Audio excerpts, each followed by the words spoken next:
impulsan nuestras vidas. Desde coches hasta cortadoras de césped, de barcos a locomotoras.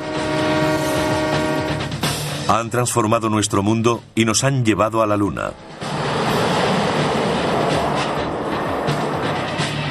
A continuación, la historia del motor.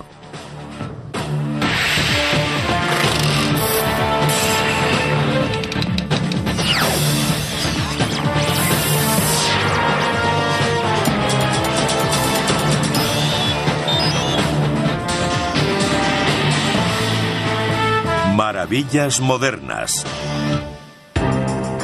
Durante 3 siglos, estos ingeniosos diseños han sido la máxima expresión de la búsqueda de la excelencia técnica.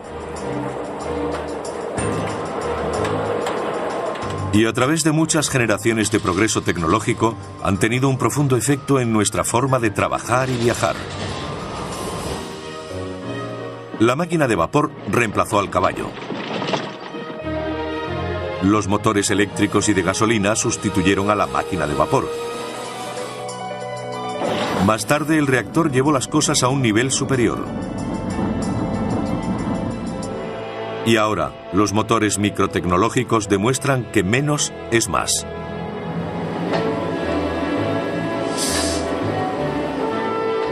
Este proceso de siglos se inició cuando la máquina de vapor marcó el comienzo de la revolución industrial.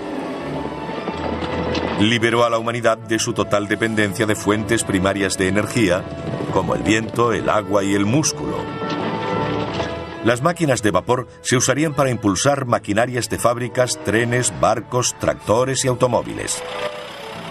El primer medio de transporte que utilizamos fueron los animales. Cuando se inventó la máquina de vapor, pudimos mover más volumen, más rápido y de forma más segura que cuando se hacía con animales. Eso fue un cambio enorme. La gente se sentía menos atada a las pequeñas ciudades. Podían vivir en el campo y seguir conectados con la ciudad.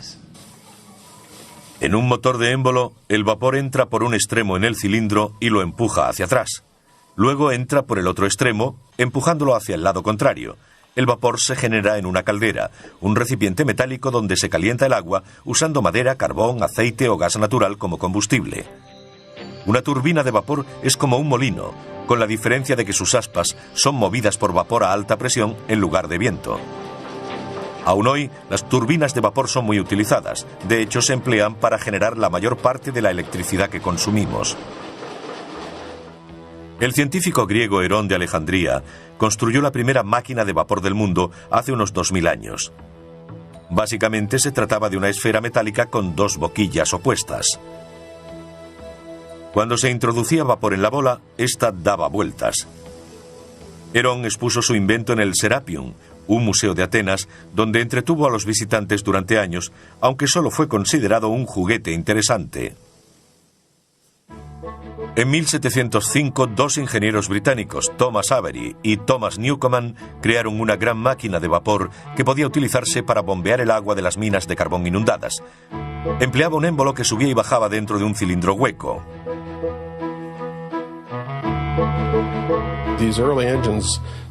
Estos primeros motores no tenían el engranaje necesario para convertir el movimiento de vaivén en otro de impulso rotatorio. Eso no sucedió hasta la década de 1770, cuando James Watt desarrolló la máquina de vapor más famosa del siglo XVIII.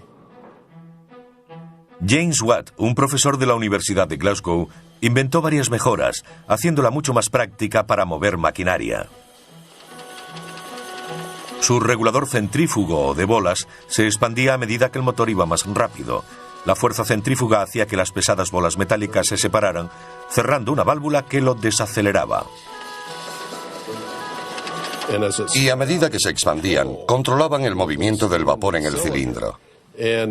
Se trataba de un dispositivo muy eficiente para evitar revoluciones excesivas y, aún más importante, para mantener un movimiento uniforme y regular. En 1800, más de 1.500 máquinas de vapor funcionaban en Europa y los Estados Unidos. Además de bombear el agua de las minas, también impulsaban las máquinas de las fábricas. Gran Bretaña fue la primera nación occidental y del mundo realmente en industrializarse. Y mucho de lo que allí se creó se desarrolló a partir de la invención de la máquina de vapor. En 1830 los barcos de vapor atravesaban regularmente el Atlántico. Los primeros no eran muy diferentes de los de vela de ese periodo.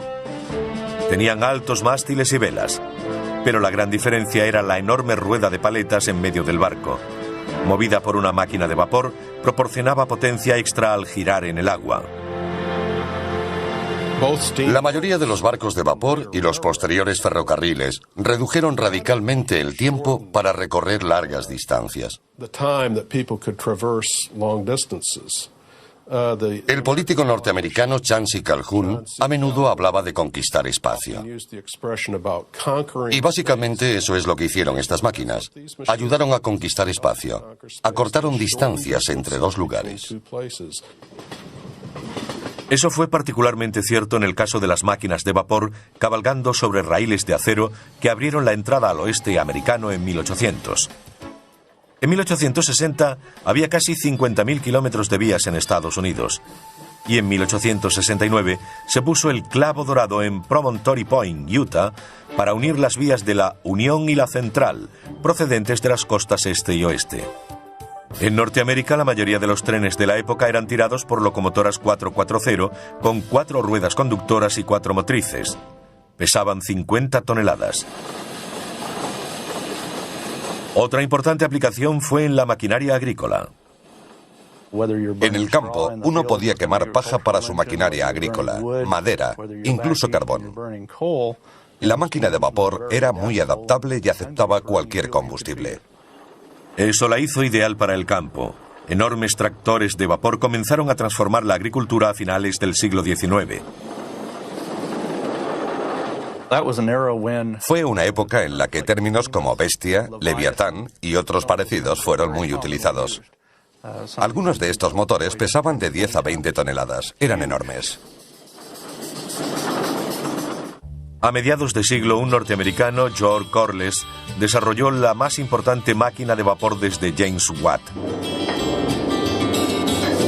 Su nuevo sistema de regulación le permitía funcionar a un ritmo constante, haciéndolo ideal para la industria textil.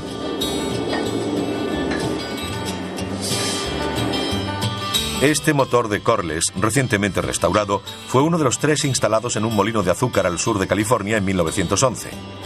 Durante 67 años, impulsó maquinaria para la obtención de azúcar de remolacha. Tenían vapor para cocer y limpiar las remolachas. Movía toda la maquinaria y un generador de la fábrica. Así tenían luz y energía para todo lo demás. Y la fuerza motriz necesaria para la centrifugadora, extrayendo el azúcar de la pulpa de la remolacha. Era un sistema muy eficiente. La máquina de vapor lo hacía todo. El enorme volante pesaba 8.500 kilos y el conjunto unos 40.000. El motor de 300 caballos prestó servicio hasta 1978, cuando se derribó la azucarera Holly de Santa Ana. Un tipo completamente nuevo de máquina de vapor sin pistones fue presentado por 2 ingenieros a finales de 1800. Charles Parsons, de Gran Bretaña, y Carl de Leval, de Suecia. Y no es el único tipo de máquina de vapor que sigue hoy en uso. Las turbinas que utilizan la presión del vapor para hacer girar las aspas de un rotor son más compactas que los motores de émbolo y normalmente permiten temperaturas superiores y una mayor expansión del vapor. Todo ello implica más potencia. A principios de 1900 navegaban por el Atlántico varios buques impulsados por turbinas y en 1920 ya habían sustituido a los antiguos motores de émbolo en los grandes transatlánticos. Desde el Queen Mary, votado en 1934, hasta el Estados Unidos, votado en 1951, eran propulsados por turbinas de vapor. Actualmente, portaaviones y submarinos de la Marina estadounidense son propulsados por turbinas de vapor con combustible nuclear. Es muy probable que el televisor que ahora mismo está mirando funcione gracias al vapor. La mayoría de las centrales eléctricas, sobre todo en Estados Unidos, utilizan turbinas de vapor, incluyendo las nucleares como esta. El generador de la central eléctrica de hecho es de vapor. Sea su fuente de calor de origen nuclear, carbón o gas natural, se trata de una máquina de vapor. Resulta algo irónico que todavía usemos una tecnología que fue inventada hace casi 200 años. El agua circula a través del núcleo, adquiere el calor de la fisión y llega hasta los generadores de vapor, donde se convierte en vapor al instante. A continuación recorre los conductos de vapor hasta la turbina principal y la hace girar para producir electricidad. Puede que las turbinas tengan vigencia, pero los motores de émbolo llevan mucho tiempo en silencio. En Estados Unidos no se fabrican desde los años 50.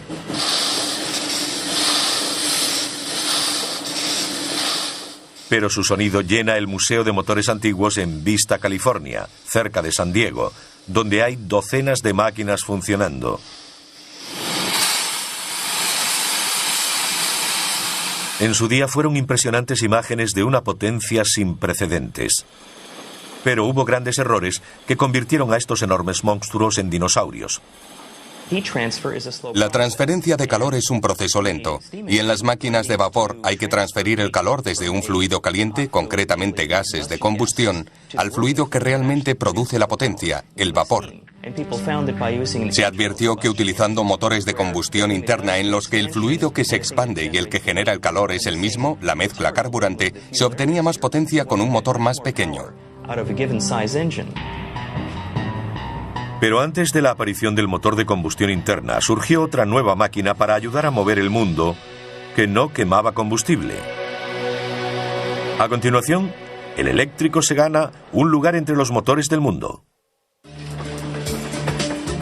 Cuando se extendió el uso de las máquinas de vapor a principios del siglo XIX, eran muy potentes. Pero esa potencia tenía un precio. También eran muy peligrosas. Para obtener la máxima potencia, sus calderas tenían que contener vapor a altas presiones, y no siempre estaban a la altura. En el siglo XIX había problemas con las explosiones de calderas. Solían ocurrir accidentes en los que moría mucha gente. Robert Sterling, un clérigo escocés, estaba cansado de ver a sus parroquianos resultar heridos o muertos por explosiones de máquinas de vapor. Así que decidió hacer algo. Mitad inventor, mitad predicador. Un hombre renacentista, fue un tipo increíble. Sterling desarrolló un motor totalmente nuevo, en 1816, al que llamó de aire caliente. Hoy es conocido como motor Sterling. Los motores que desarrolló eran de baja presión.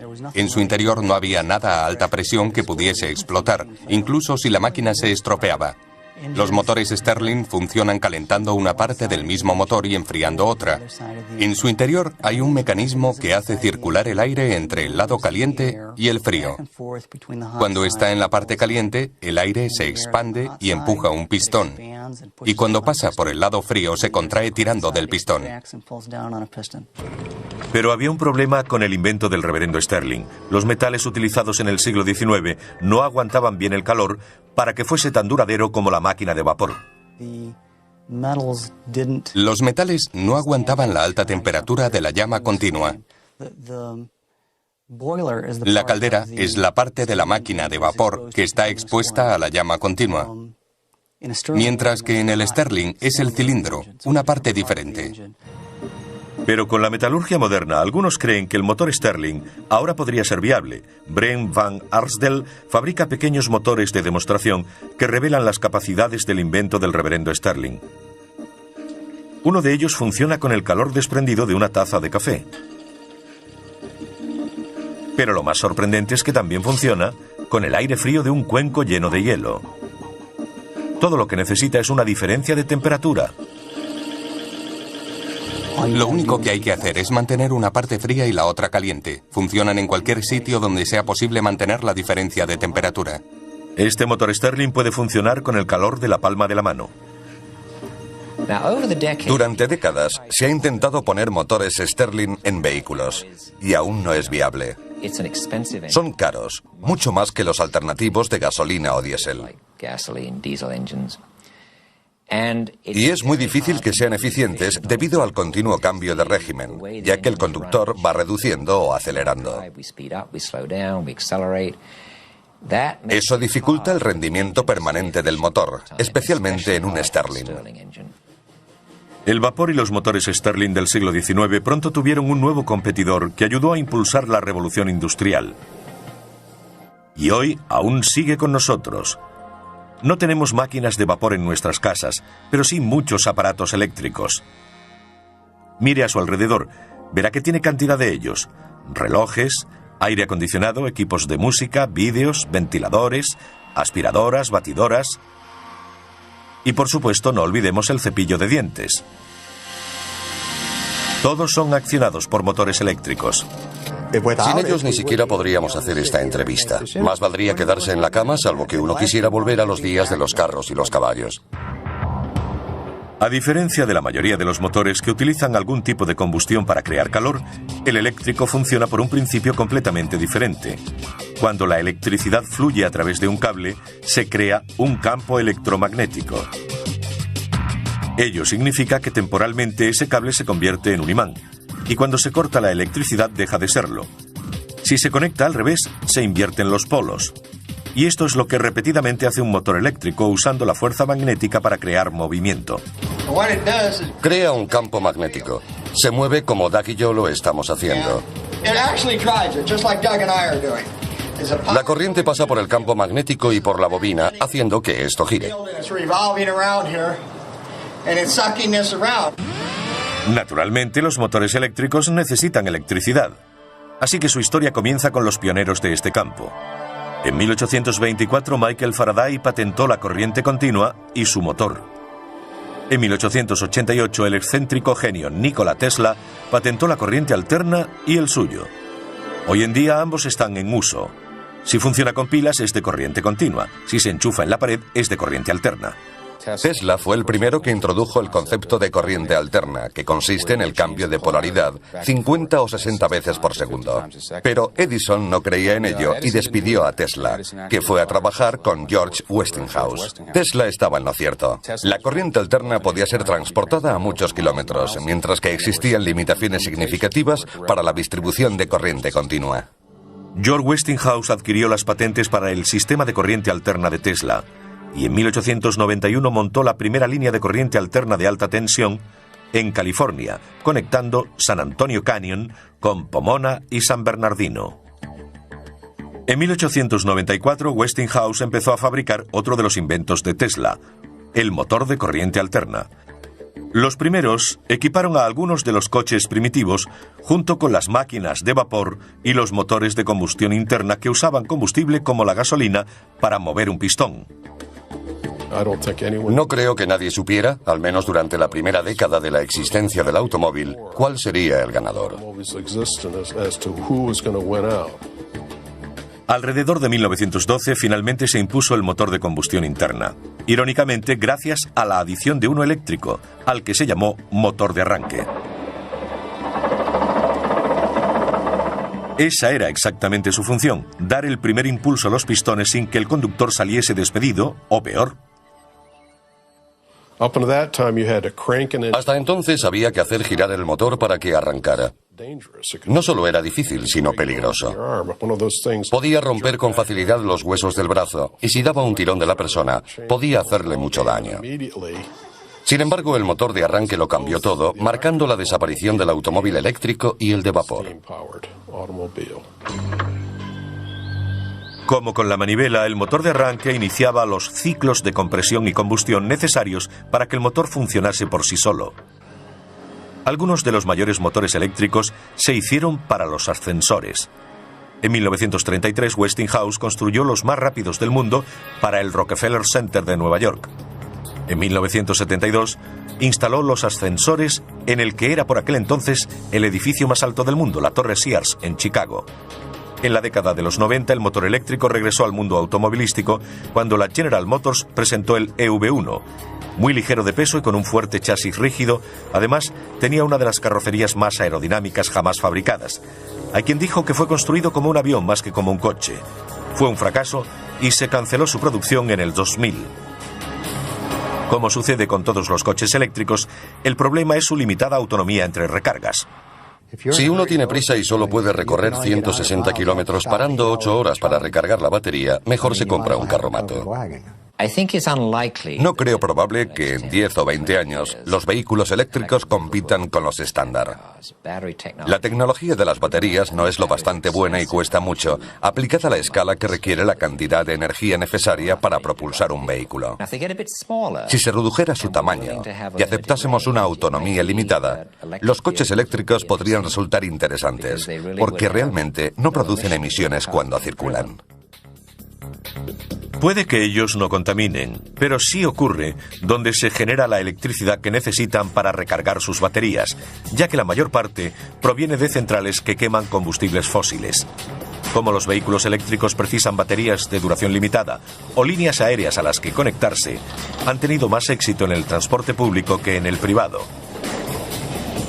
Ciudades como Los Ángeles introdujeron los primeros tranvías eléctricos a principios del siglo XX. Y en algunas ciudades todavía existen.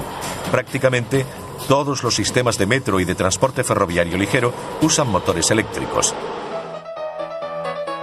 ¿Por qué llamamos motores eléctricos al resto de máquinas que impulsan nuestra vida cotidiana? Ese es un tema de debate, una discusión que podría mantener a científicos e ingenieros ocupados durante horas. A veces se refieren a él como el gran debate. No creo que haya una respuesta clara. Técnicamente usamos la palabra motor para designar a un dispositivo que toma energía de alguna fuente, como un combustible, y la convierte en energía que podemos utilizar para accionar algo. Personalmente, cuando pienso en un motor, lo hago en uno térmico. Yo soy termodinamicista y me refiero a motores térmicos. Incluso en la industria hay muchas incongruencias respecto a la nomenclatura. Yo no llamaría motores a los mecanismos básicos como los eléctricos. ¿Y cómo explicaríamos el nombre de los fuera borda que llevan motores en su interior? Es una buena pregunta. Nunca he dicho que fuésemos coherentes en cuanto al uso de esos términos. En la automoción, un motor puede ser una máquina eléctrica o de combustión interna. Entonces, ¿cómo llegó Detroit a convertirse en la ciudad del motor? Otra buena pregunta. A continuación, el motor de combustión interna crea una industria nueva en Motown, y el mundo se vuelve loco por el automovilismo. En hora punta, en una ciudad como Los Ángeles, resulta terriblemente obvio cómo el motor de combustión interna cambió el mundo. La próxima vez que se encuentre en un atasco como este, piense en Etienne Renoir. Él diseñó el primer motor de combustión interna en 1860. Como las primeras máquinas de vapor, fue desarrollado para bombear el agua de las minas de carbón inundadas. Todo un éxito, se vendieron unos 5.000. En 1876, 16 años más tarde, Nicolaus Otto patentó el primer motor de 4 tiempos de combustión interna. Se utiliza en casi todos los coches actuales, por lo que deberíamos hablar de industria automovilística. Aún hoy, utilizamos el mismo ciclo de 4 tiempos y apenas lo hemos modificado. Hay un pistón dentro de un cilindro, una biela y un cigüeñal, como sencillo mecanismo para convertir el movimiento de subida y bajada del pistón en el movimiento rotatorio de árbol de transmisión. Es lo que inventó y lo que aún utilizamos. En 1892, Rudolf Diesel patentó el motor diésel. Es similar al motor de combustión interna corriente, salvo que no tiene bujías. Se aspira aire en el tiempo de bajada. Luego es comprimido en el de subida, lo que hace que aumente mucho de temperatura. El aire se calienta tanto que cuando se inyecta el gasóleo, la mezcla del combustible y el aire arde. Mercedes-Benz produjo en serie los primeros automóviles diésel en los años 30. Por su robustez y potencia, los motores diésel de los distintos fabricantes son ampliamente utilizados en grandes camiones y maquinaria pesada. A medida que evolucionaban, tanto los de gasolina como los diésel cambiaron la forma en que se construían las ciudades. También cambiaron la forma de combatir. En la Segunda Guerra Mundial, la producción alcanzó un récord máximo en Estados Unidos. Los nuevos motores hechos en Detroit impulsaron el esfuerzo bélico.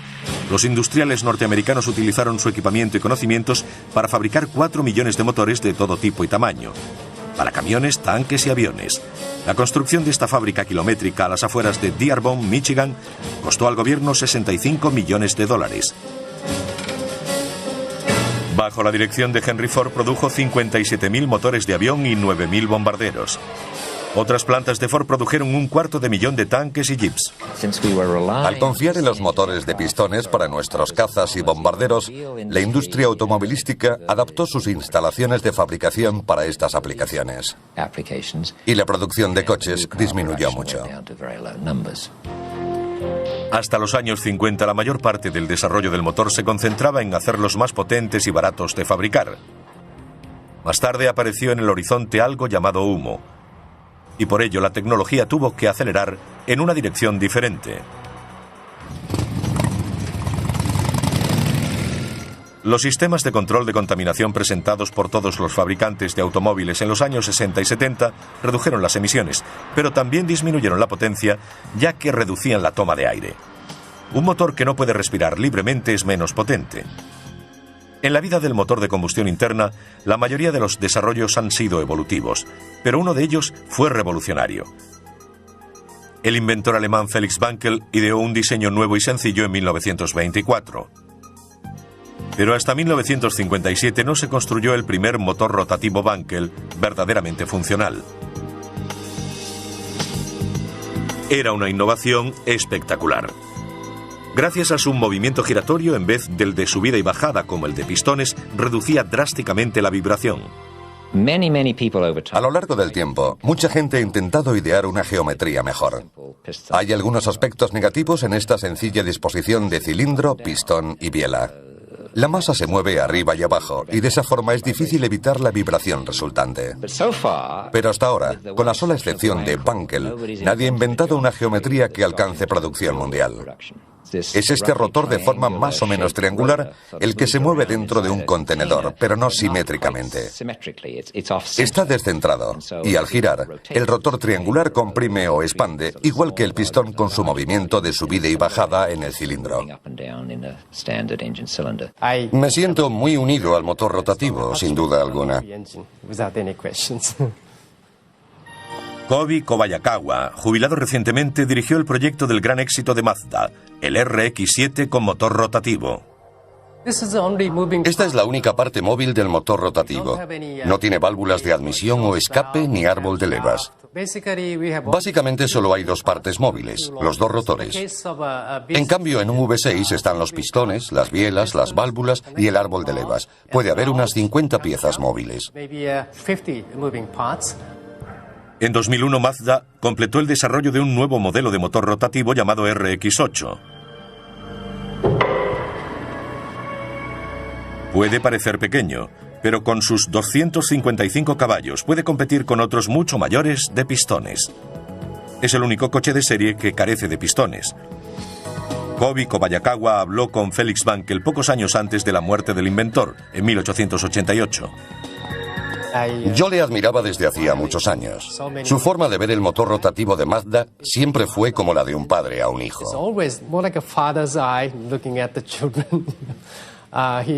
Era muy amable y estaba muy contento con el esfuerzo llevado a cabo por Mazda y los resultados obtenidos con el motor rotativo. Felix Wankel estaría orgulloso de que la idea innovadora que tuvo en 1924 siga girando. A continuación, diminutos ingenios que hacen que un ácaro del polvo parezca un monstruo. Recibe el nombre de microtecnología y es lo más pequeño en máquinas y motores.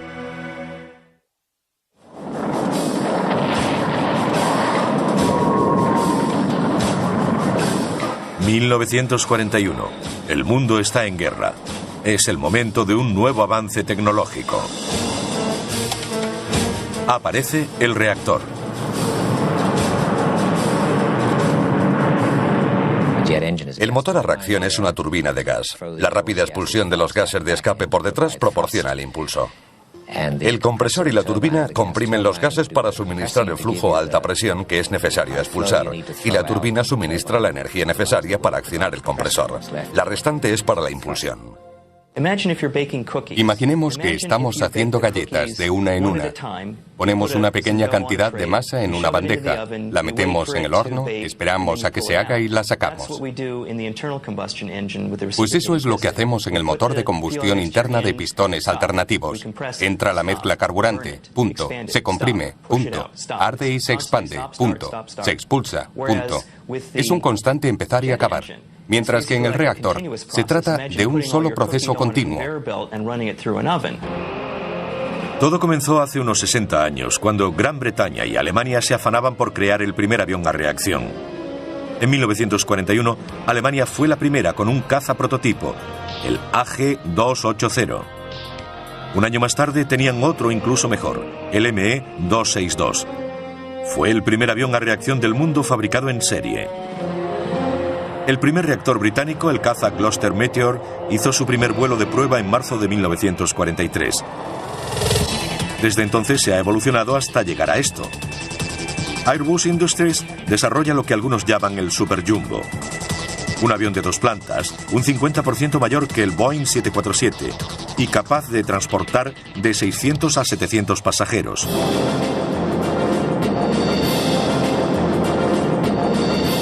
Al principio de su desarrollo, los cohetes y los motores a reacción estaban estrechamente relacionados. La gente hacía poca distinción entre ellos. Un cohete es parecido a un reactor, a diferencia de que lleva su propio suministro de oxígeno para la combustión. Los aviones a reacción toman el oxígeno del aire. Los cohetes lo obtienen del tanque de oxígeno que llevan a bordo, lo que significa que pueden volar por el espacio, donde no hay oxígeno. A los experimentos con cohetes de Robert Goddard en Estados Unidos a principios de los años 30 le siguieron los de Werner von Braun en la Alemania nazi, que le llevó al desarrollo de los cohetes V2 que cayeron sobre Gran Bretaña durante la Segunda Guerra Mundial. We knew that we had created a new means of warfare.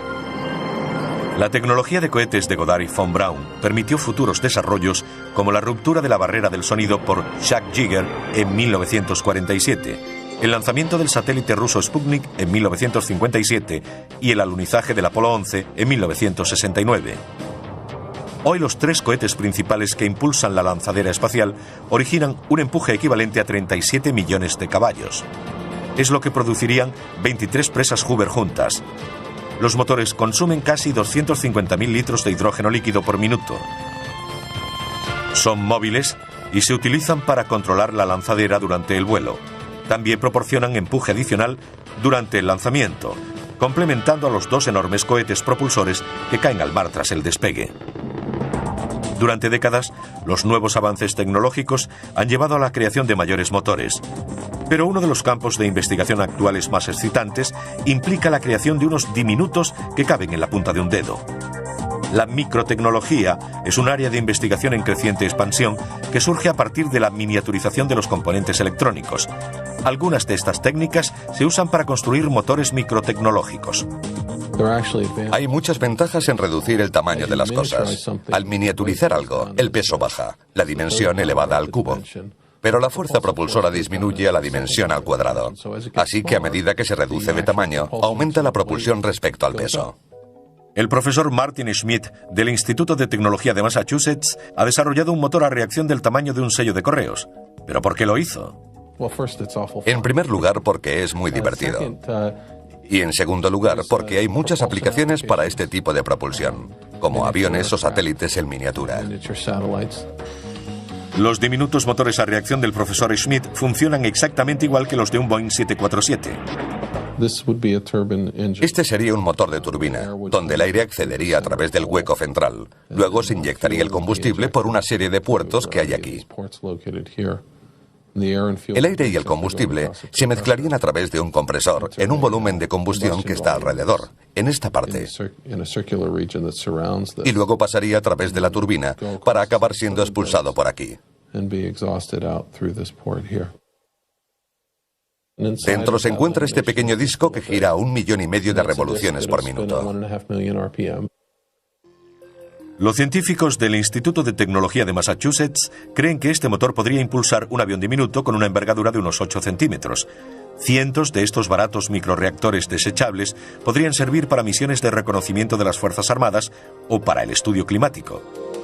Otra aplicación en la que los científicos tienen grandes esperanzas es la generación de electricidad para sustituir a las pesadas y menos eficaces baterías de los ordenadores portátiles, por ejemplo. Algunos científicos trabajan en nuevos conceptos de micromotores que aún no existen a tamaño real. Nuestro objetivo es crear un dispositivo del tamaño de un botón que esperamos genere unos 50 milivatios, suficientes para alimentar un teléfono móvil o una agenda electrónica. Varios juntos servirían para un ordenador portátil. Si tomamos una mezcla de aire y combustible, la introducimos en el centro de la espiral de intercambio de calor y la quemamos, podríamos utilizar gases resultantes de la combustión para precalentar la mezcla entrante. Se puede obtener combustión en situaciones donde no haya llama. Si ponemos en estas paredes dispositivos llamados materiales termoeléctricos, podríamos utilizarlo para generar energía eléctrica. Algunos motores microtecnológicos tienen engranajes del tamaño de un grano de polen y dientes del tamaño de un glóbulo rojo. Si se quiere hacer que uno microtecnológico parezca grande, solo hay que ponerlo junto a otro nanotecnológico. Las nanomáquinas son tan pequeñas que ni siquiera pueden verse con un microscopio. Nano significa una milmillonésima, así que aquello que mida la milmillonésima parte de un metro tendrá un nanómetro, algo a menudo discutido. Si ponemos 10 átomos en fila, esta medirá alrededor de un nanómetro. Los orígenes de la nanotecnología se remontan a 1959, cuando el desaparecido científico Richard Feynman dio una conferencia legendaria en el Instituto de Tecnología de California. La tituló «Hay mucho sitio en el fondo». Si profundizamos lo suficiente, todos nuestros dispositivos pueden ser producidos en serie a fin de ser copias absolutamente perfectas unos de otros.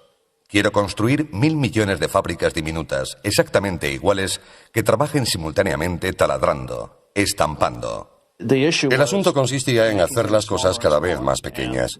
Y él no veía ninguna violación de las leyes físicas, por ejemplo, la de la termodinámica, para crear cosas realmente pequeñas.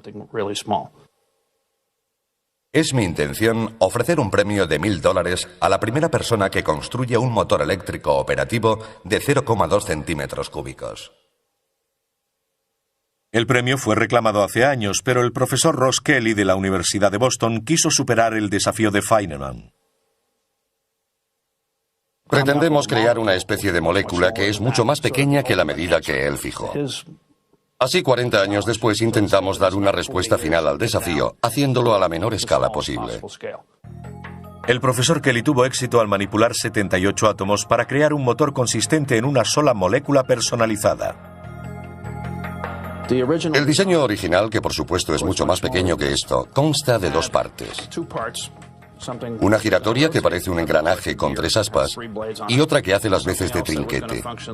Se suponía que debía rotar así. Cada esquina representa un átomo de carbono con uno de hidrógeno, que está conectado a la esquina siguiente por un enlace entre los 2 átomos de carbono. La siguiente esquina también se une al otro mediante un enlace entre los átomos de carbono, y gracias a las leyes de la química se puede predecir la longitud de las distancias y la geometría. En otras palabras, incluso a pesar de ser tan diminuto que es imposible verlo, Kelly sabe que ha creado una molécula cuyos átomos funcionan como un motor. Le llevó 4 años desarrollar su molécula motora, pero ahora puede producirse en grandes cantidades, muy grandes. Sí, teníamos un matraz con unos 1.000 millones de moléculas motoras aproximadamente. Pueden fabricarse tantas como se quiera, trillones y trillones. Creo que la manipulación a nivel micro y nanotecnológico tendrá un gran impacto, permitiéndonos construir un número casi limitado de dispositivos y sistemas.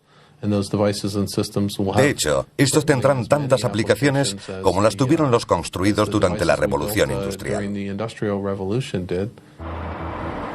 A continuación, los coches que pueden combinar lo mejor de ambos mundos, híbridos impulsados por un motor de gasolina y otro eléctrico. Híbridos. Hay quienes los ven como el futuro de los automóviles. En los híbridos como el Prius, presentado por Toyota en 1997, los motores pueden propulsar el coche de forma independiente o conjunta. Para reducir las emisiones, El eléctrico se utiliza para impulsar al vehículo hasta los 25 km/h aproximadamente. Luego entra en acción el de gasolina. Los coches eléctricos no contaminan, pero el problema es que tienen que ser recargados constantemente. Los híbridos ofrecen las ventajas de los coches eléctricos y no hay que enchufarlos a los lugares de recarga, porque lo hacen mientras están en movimiento. Es regenerativo. Toma la energía de las ruedas y a través del motor vuelve a la batería. Con el frenado regenerativo, el coche desacelera usando su motor eléctrico como un generador. Esto crea una resistencia en la tracción y carga la batería. En otras palabras, funcionando como un freno, el generador crea energía en lugar de desperdiciarla en forma de calor desprendido, como los frenos normales. A medida que doblamos la esquina, la aceleración inicial es motora. Y a medida que piso el acelerador, comienza a funcionar el motor. El verde es carga, el rojo es potencia. Si dejo de pisar el acelerador, el motor se desconecta. La energía fluye desde las ruedas a través del motor hasta las baterías. Honda, rival de Toyota, empezó a vender este híbrido biplaza llamado Insight en el año 2000. Ambos cuestan unos 17.000 euros. En Japón se han vendido más de 34.000 híbridos desde 1997. Son más caros porque tienen unas baterías y un motor añadidos que hay que sumar al normal de gasolina. Y los beneficios dependen del tipo de conducción que ofrezcan estos vehículos. En Japón casi doblan las ventas de vehículos diésel, ya que sus autovías están muy congestionadas. La conducción es lenta y hay que estar todo el tiempo parando y arrancando. Si lo comparamos con el tipo de conducción que tenemos en Norteamérica, donde las autovías están menos congestionadas y conducimos a más velocidad y mayores distancias, los híbridos no resultan tan atractivos. Los trenes han utilizado el concepto de híbridos desde hace años. Las locomotoras que llamamos diésel son realmente diésel eléctricas, con un potente motor diésel que genera electricidad para que los motores eléctricos muevan las ruedas. Sin embargo, los híbridos no son la única esperanza del futuro de los automóviles. También está el hidrógeno. En el año 2000, BMW presentó el primer coche de fabricación en serie del mundo que podía trabajar con hidrógeno o gasolina. Cuando se cambia el modo para que funcione con hidrógeno, es como desactivar la contaminación. Lo único que sale del tubo de escape es vapor de agua. Pero el hidrógeno tiene un precio. La pregunta clave es, si alguien quiere hidrógeno, ¿dónde lo consigue? La forma más económica de obtenerlo es a partir del gas natural, que contiene carbono. Así que al producir hidrógeno, liberamos carbono a la atmósfera, algo que no ayuda mucho al efecto invernadero. Si obtuviésemos el hidrógeno a partir de la energía nuclear o solar, quizás pudiéramos encontrar una forma económica de hacerlo sin liberar dióxido de carbono.